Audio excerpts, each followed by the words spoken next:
You know nothing, Jon Snow. You have to go back, kid. Got a theory, could be Bonnie. Sit down. You never say C'est pas thank faux. you. That's what the money is for. C'est bon, Loulou? The danger. I am the one who knocks. I think that I may be the voice of my generation.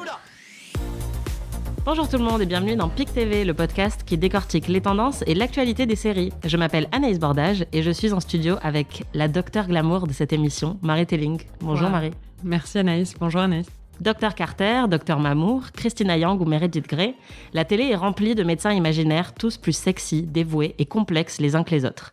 Il y a Nurse Jackie, Dr House, Good Doctor, New Amsterdam, Private Practice, Nip Tuck, mais aussi et surtout Urgence, la série culte de NBC diffusée pendant 15 saisons, de 1994 à 2009, et Grey's Anatomy, qui est récemment devenu le plus long drame de network américain diffusé en prime time, avec actuellement 17 saisons à son actif. Comment expliquer la prépondérance des séries médicales ? Pourquoi est-ce qu'on les aime autant ? On vous dit tout dans cet épisode. Mais avant ça, le pic de la semaine. Marie, c'est quoi ton pic ? Alors mon pic cette semaine, c'est un pic de conneries. C'est La Flamme, la nouvelle série Canal de Jonathan Cohen qui parodie l'émission du Bachelor. Alors c'est con, c'est même très très con. Et je pense que certaines blagues vont sûrement en énerver beaucoup, mais c'est aussi très très drôle. Je ne pensais pas que voir Leila Bekti hurler « Marc !» toutes les 2 minutes ou Camille Chamou jouer une meuf qui s'appelle Chataléré, je vous laisse deviner pourquoi, pourrait autant me faire rire, mais on est en 2020, tout est totalement déprimant, donc un peu de conneries, bon enfant, ça fait beaucoup de bien. Et toi Anaïs, c'est quoi ton pic ? Je n'ai pas pété. Je précise que c'est dans La Flamme. Ceux qui regardent La Flamme comprendront cette blague. Moi, mon pic, c'est un pic de joie. En fait, je suis hyper contente parce que The Walking Dead est redevenu une bonne série. Oui, je fais partie de ces irréductibles sériphiles qui continuent à regarder The Walking Dead, la série avec des zombies qui dure depuis 10 saisons, dont au moins 5 qui sont franchement un peu nuls. J'ai divorcé plusieurs fois avec la série, mais je finis toujours par y revenir. Et récemment, j'ai vraiment été surprise par la qualité des 2 dernières saisons, avec des épisodes bien ficelés, très flippants et très émouvants. Et franchement, j'ai désormais hâte de découvrir la toute dernière saison qui s'achèvera en 2022. Et aujourd'hui, on parle d'autres séries qui n'ont pas de zombies, mais qui, comme The Walking Dead, ont une longévité légendaire.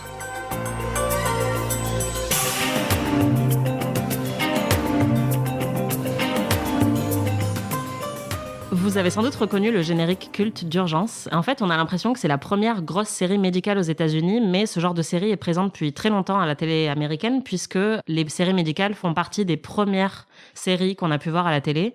Aux États-Unis, il y avait Medic dans les années 50, le jeune docteur Kildare et Ben Casey dans les années 60. Je précise que je n'ai pas vu ces séries, mais voilà, il faut savoir qu'elles existaient. Et il y a surtout eu MASH dans les années 70, qui parle de médecins de l'armée pendant la guerre de Corée. Ça a ensuite été adapté en film qui a gagné la Palme d'Or à Cannes. Et le final de la série MASH, qui a été diffusé en 1983, c'est tout simplement l'épisode le plus regardé de l'histoire des États-Unis, avec 106 millions de téléspectateurs. Donc ça annonçait déjà un peu le succès des séries médicales. Oui, et ce succès, il va vraiment s'affirmer en 94 avec la sortie de Urgence, qui va être diffusée par NBC. Donc Urgence, c'est une série qui a été écrite par Michael Crichton, qui à l'époque est très connu parce qu'il a écrit aussi Jurassic Park. Il a écrit ce pilote en 74, et donc c'est un pilote qui a traîné dans les tiroirs des chaînes américaines pendant des années. Et il a été remis au goût du jour dans les années 90 par Crichton, mais aussi par Steven Spielberg, qui était son associé à ce moment-là et qui a d'ailleurs été producteur de la série pour la première saison. Et qui devait la réaliser, mais au final, ça s'est pas fait. Au départ, la chaîne a de gros doutes quand elle voit le pilote. Les exécutifs de la chaîne, ils trouvent qu'il y a trop de termes techniques, qu'il y a trop de personnages, que ça va aliéner l'audience. Mais en fait, ce que font les chaînes à chaque fois pour un pilote, c'est qu'ils le mettent devant une audience test pour voir si ça fonctionne ou pas. Et ce qui va se passer avec Urgence, c'est que ça va être le meilleur test de l'histoire de NBC. Tous les personnages ont énormément de succès avec le public et la série en elle-même a énormément de succès.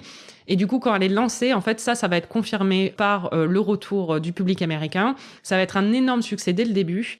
Au bout de 6 épisodes diffusés, les membres principaux du casting vont se retrouver en une de Newsweek, du magazine Newsweek.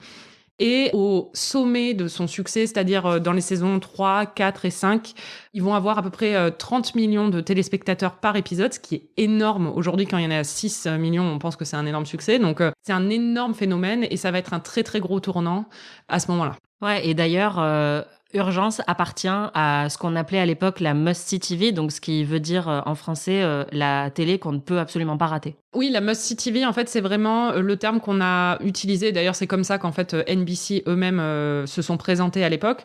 C'est-à-dire, c'est la chaîne américaine qui est une des chaînes du network, donc une des chaînes, ce qu'on appelle hertziennes en français, qui, tous les jeudis soirs, en fait, a commencé à diffuser leurs plus gros programmes et c'est devenu incontournable. C'est-à-dire que les gens devaient regarder NBC le jeudi soir. Et pour vous donner une idée des séries qui passaient, il y avait Urgence, qui est devenue la série de tous les jeudis soirs à 10h du soir. Et avant, il y avait Seinfeld, qui est quand même la plus grosse sitcom américaine des années 90, et Friends. Friends qui a été lancé d'ailleurs la même année que Urgence en 94. Donc en 94, NBC a lancé 2 des plus gros programmes des années 90. Et avant, ils avaient eu Cheers dans ce même emplacement le jeudi soir. C'était un phénomène culturel où tout le monde se retrouvait autour de la télé, toute la famille. Il y avait les chaînes du câble qui commençaient, mais il y avait pas de streaming. Donc il y avait vraiment un vrai rendez-vous autour de cette série. Et moi, je me souviens même en France, quand j'étais petite, j'avais 7-8 ans. J'étais à une réunion de famille et le dîner de famille a été interrompu pour regarder Urgence parce qu'on ne pouvait pas louper l'épisode. Surtout qu'à l'époque, il n'y avait pas de trucs en différé et tout ça. Il fallait le regarder à ce moment-là. Donc, c'était vraiment un énorme phénomène quand même. Ouais, la Must See TV, en fait, c'était un peu comme la trilogie du samedi pour nous, mais avec les plus grands, en fait, quoi. C'était un peu la trilogie des MVP qui passaient le jeudi soir. Et en fait, Urgence rassemble quasiment tous les ingrédients qui sont maintenant devenus un peu des éléments essentiels de la série médicale.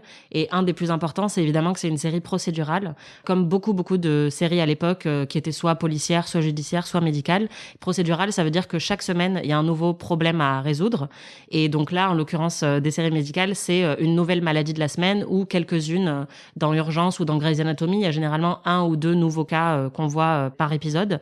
Et en fait, chaque épisode montre de nouveaux patients. Donc ça permet de renouveler l'intrigue semaine après semaine, même si c'est sérialisé, puisqu'on retrouve les médecins et on a envie de suivre leurs aventures à eux. Mais contrairement à Breaking Bad aujourd'hui, où on pourrait pas débarquer pendant la saison 4 et se dire là je comprends tout, les séries procédurales, ce qu'elles ont de super, c'est que on peut tomber dessus en ayant raté les 3 épisodes d'avant et on comprend. Oui, d'ailleurs moi Urgence, j'avais commencé à la regarder toute seule quand c'était à la saison 7 ou 8, donc c'était vraiment très bien avancé et après j'ai repris du début. Et j'avais tout compris, il n'y avait pas de problème. Mais c'est vrai que le fait de suivre les personnages en plus d'épisode en épisode et leurs intrigues, forcément, il y a aussi des codes très traditionnels de la télé qui fonctionnent hyper bien dans ces séries. C'est le code de la tension sexuelle. On en a beaucoup parlé dans ce podcast parce qu'on adore ça. Mais c'est vrai que c'est un ingrédient essentiel dans les séries médicales. Déjà parce que c'est un ingrédient essentiel de la télé traditionnelle, mais aussi dans le cadre d'un hôpital. Les médecins et les infirmiers et toute l'équipe médicale va travailler des horaires complètement folles. Ils n'auront pas de vie privée. Ils vont limite vivre à l'hôpital. Ils vont dormir à l'hôpital. Ils ont même des chambres qui sont là pour ça. Donc forcément, ça va entraîner un rapprochement entre les médecins et les infirmiers et tout ça qui paraît très naturel et qui est très propice à une dramatisation. Et on le voit dans Urgence quand même, le couple Doug et Carol, qui est le couple emblématique des premières saisons. Donc Doug, qui est le pédiatre, qui est joué par George Clooney, et Carol, qui est l'infirmière, jouée par Juliana Margulies. C'est ce personnage d'ailleurs qui a fait de George Clooney une star, qui à la base était, quand il a commencé Urgence, sa carrière était un peu au point mort. Il avait fait une vingtaine de pilotes qui avaient été annulés pour la télé. Et là, il devient un vrai sex symbole parce que il est le lead romantique de la série. Et on retrouve ça aussi. De toute façon, dans Urgence, il y a plein d'histoires d'amour à travers toute la série. Ils en font pas des caisses, mais il y en a quand même beaucoup. Et dans Grey's Anatomy, c'est au centre du truc. C'est-à-dire que les histoires sentimentales sont intimement liées. Dès la première scène, en fait, on voit Meredith qui vient de coucher avec un mec qui se retrouve être un chirurgien. Donc, cet aspect, cette tension sexuelle est totalement inclus là-dedans et fonctionne très bien. C'est ça qui fait revenir semaine après semaine. Oui, quand on en parlait tout à l'heure, on se disait que par exemple dans les séries judiciaires, il y a pas forcément une salle dans le tribunal où les avocats peuvent aller coucher pendant leur break, alors que dans les hôpitaux, il y a des salles comme ça. Donc forcément, ça crée beaucoup plus d'occasions pour des rapprochements intimes dans ce genre de série. Et puis il y a un truc quand même qu'on retrouve à la fois dans Grey's Anatomy et Urgence et beaucoup de séries médicales, c'est que c'est des personnages qui sont par définition déjà brillants. Dans Grey's Anatomy, on nous rappelle tout le temps que Derek, c'est un des meilleurs chirurgiens du pays, etc. Et puis, c'est des personnages héroïques qui sont totalement dévoués à leur métier, qui sauvent des vies. Donc, forcément, narrativement, c'est des personnages qu'on a envie de suivre parce que c'est un peu les héros du quotidien. On en a beaucoup parlé ces derniers temps. Et en plus, là, on découvre les coulisses de leur vie. En fait, l'hôpital, c'est quand même un lieu qui est la source de fascination, dont on comprend pas forcément tous les mécanismes et tout le fonctionnement, et pourtant on y est tous confrontés. On a tous déjà été à l'hôpital, aux urgences, on a tous déjà eu une maladie ou une opération. Donc en fait, on a envie de découvrir un peu les coulisses de ce lieu-là. Et ces séries médicales, elles nous offrent ça. Et par exemple, ce que Urgence fait très bien, c'est qu'elle nous montre vraiment tout le microcosme du service des urgences, puisqu'on a les médecins, mais on a aussi les infirmières, on a les réceptionnistes, on a les ambulanciers. Donc en fait, on a un peu une vision d'ensemble de ce monde et la série réussit un peu à faire lumière sur certains personnages qu'on oublie, qu'on voit pas dans d'autres séries, ou que même nous, quand on est patient, on va peut-être pas autant les considérer que les médecins, quoi. C'est vrai que c'est des personnages héroïques parce qu'en plus, les séries par définition, les séries médicales, il y a des enjeux de vie ou de mort, en fait. C'est-à-dire que, moi, si je loupe un article, personne va mourir. Si un chirurgien loupe son opération, quelqu'un peut mourir. Donc il y a vraiment des énormes enjeux qui se portent très très bien à la dramatisation.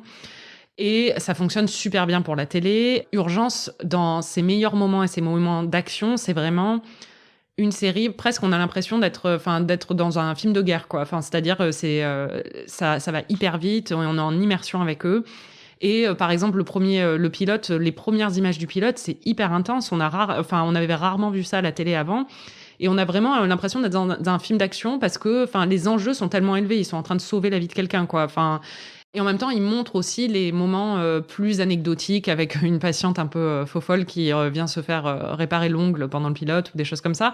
Mais c'est vrai que dans Grey's Anatomy, comme dans Urgence, il y a énormément de moments très dramatiques où il est question de vie ou de mort, et même pour les médecins eux-mêmes, en fait. C'est-à-dire que dans le premier épisode d'Urgence, c'est Carole, qui est infirmière, qui se retrouve sur la table d'opération parce qu'elle a fait une tentative de suicide.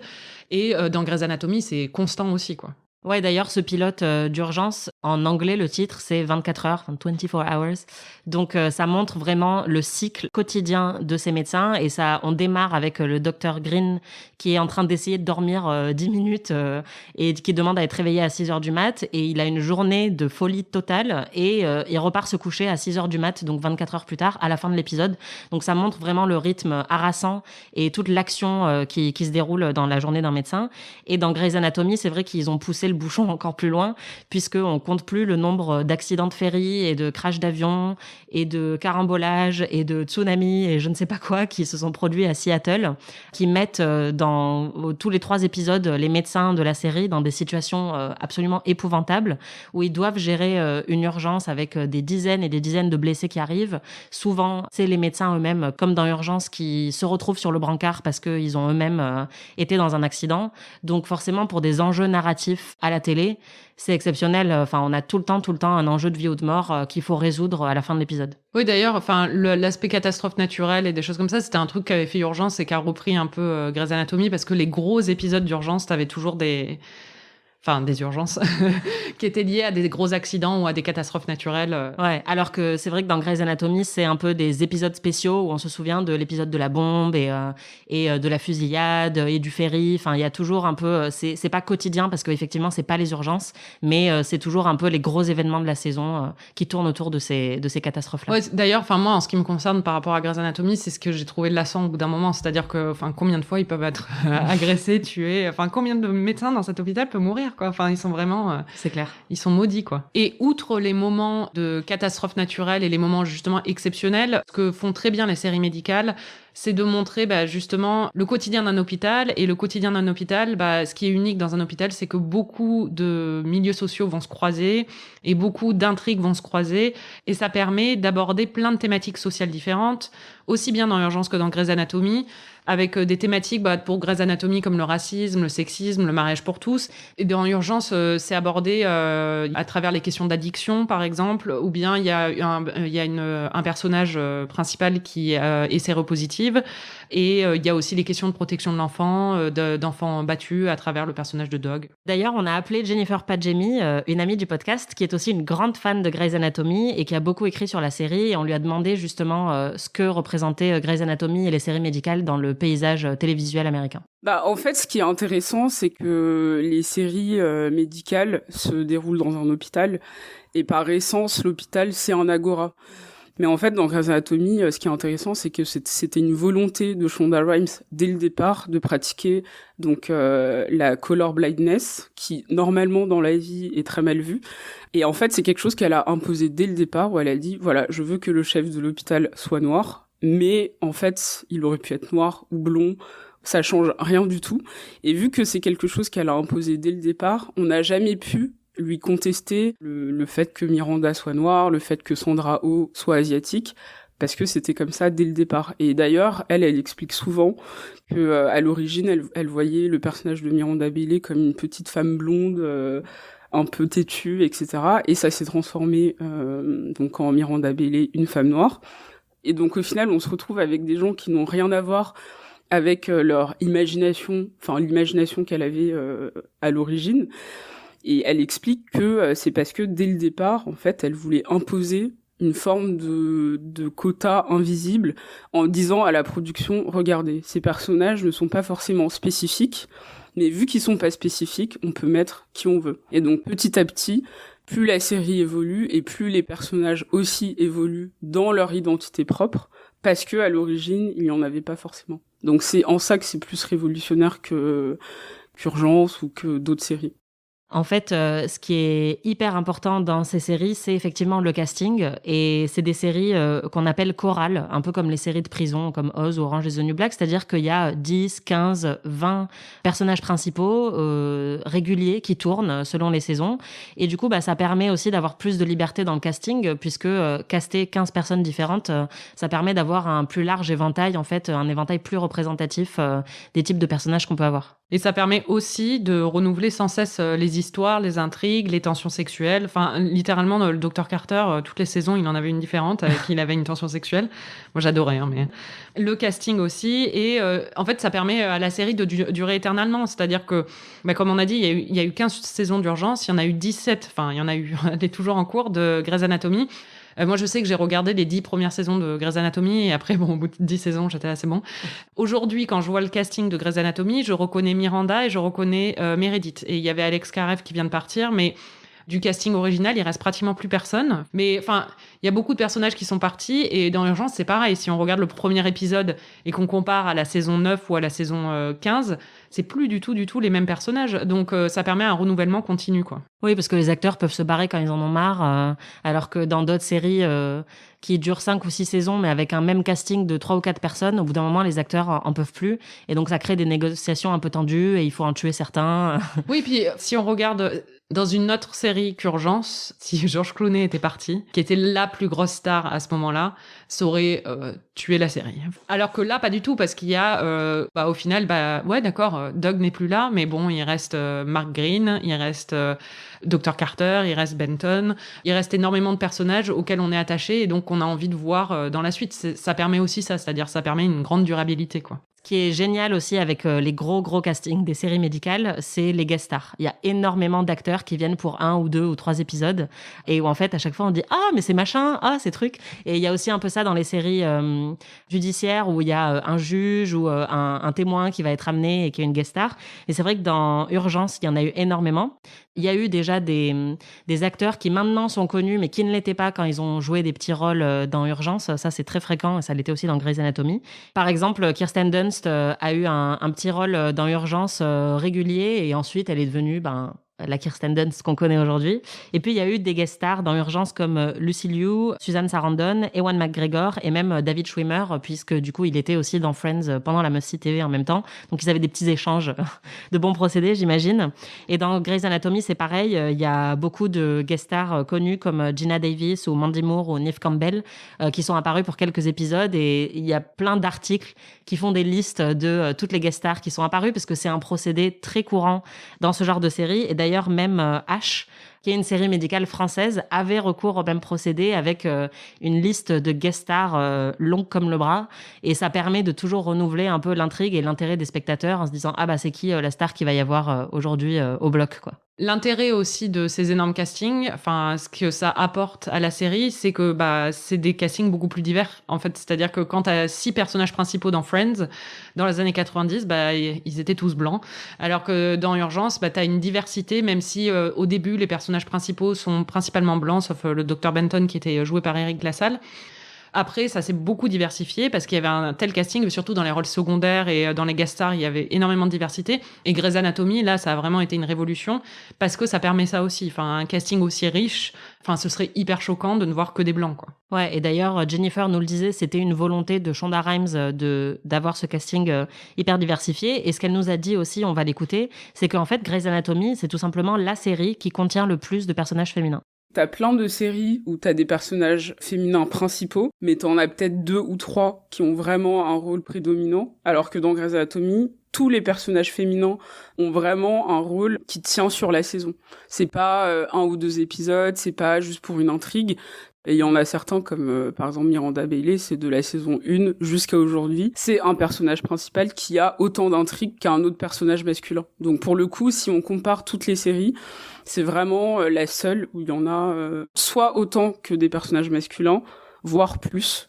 En fait, ce qui démarque vraiment Grey's Anatomy de toutes les séries et des séries médicales, c'est vraiment que les personnages féminins sont au cœur de l'intrigue. C'est vraiment, c'est celles qui sont les plus importantes, même si on a tendance à beaucoup parler de Dr Mamour et Dr Glamour. En vrai, celles qui mènent la danse dans Grey's Anatomy, c'est des femmes. Et d'ailleurs, Urgence, ça s'appelle Urgence et ça montre un service des urgences. Et Grey's Anatomy, ça porte le nom de Meredith Grey et c'est un jeu de mots sur le manuel médical Grey's Anatomy. Et d'ailleurs, pendant toute la série, c'est la voix off de Meredith qui rythme les épisodes. Donc, on a un peu le signal dès le départ que c'est la perspective d'une femme qui va diriger toute la série. Une autre chose qui distingue Grey's Anatomy d'Urgence, c'est que Grey's Anatomy a tendance à être quand même un peu plus glossy. L'hôpital est c'est grand luxe, quoi. Leur lieu aussi, où ils se changent et tout ça, les vestiaires sont hyper clean et très confort. C'est des chirurgiens dans leur quotidien, donc il y a un espèce de confort quand même supplémentaire, alors qu'Urgence, c'est vraiment dans l'urgence, et c'est très bordélique. Il y a une scène, je revoyais des épisodes, là, il y en a une où ils sont en train de ressusciter un patient, et en même temps, il y a des travaux qui sont juste au-dessus, et il y a un ouvrier qui s'écrase sur le patient, et d'un coup, il est ressuscité.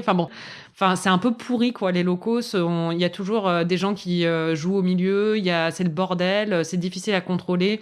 La salle de récupération des médecins et des infirmiers est vraiment crade. Enfin, elle est pas crade, mais c'est bordélique, c'est vieux, c'est vétuste. Il y a un truc beaucoup plus réaliste, en fait. On a l'impression, en tout cas, dans l'urgence. D'ailleurs, Michael Crichton avait travaillé dans un service des urgences et c'est sur ça qu'il a basé la série, quand il a écrit. Et du coup, même dans la réalisation, la caméra est au point et on a l'impression d'être vraiment en immersion. C'était vraiment voulu par la série à l'époque. C'était pour se démarquer d'une autre série, Chicago Hope, qui était programmée pour sortir à la même saison et qui a été écrasée par Urgence d'ailleurs. Mais en vrai, malgré tout ça, malgré le côté plus réaliste et plus caméra au point et un peu plus presque série d'action, quoi, faut pas non plus penser que Urgence, elle a une image beaucoup plus prestige que Grey's Anatomy, mais ça reste une série qui emprunte beaucoup au code des soap opéras. C'est quelque chose que John Wells, le showrunner de la série, revendique d'ailleurs. Dans le livre Top of the Rock, c'est un livre sur la must-see TV, en fait, qui a été écrit par un des exécutifs de NBC. C'est hyper intéressant si vous vous intéressez à Friends ou à Urgence, par exemple. John Wells revendique complètement le fait que tous les drames, toutes les séries dramatiques empruntent au code du soap opéra sur les relations entre les relations amoureuses des personnages.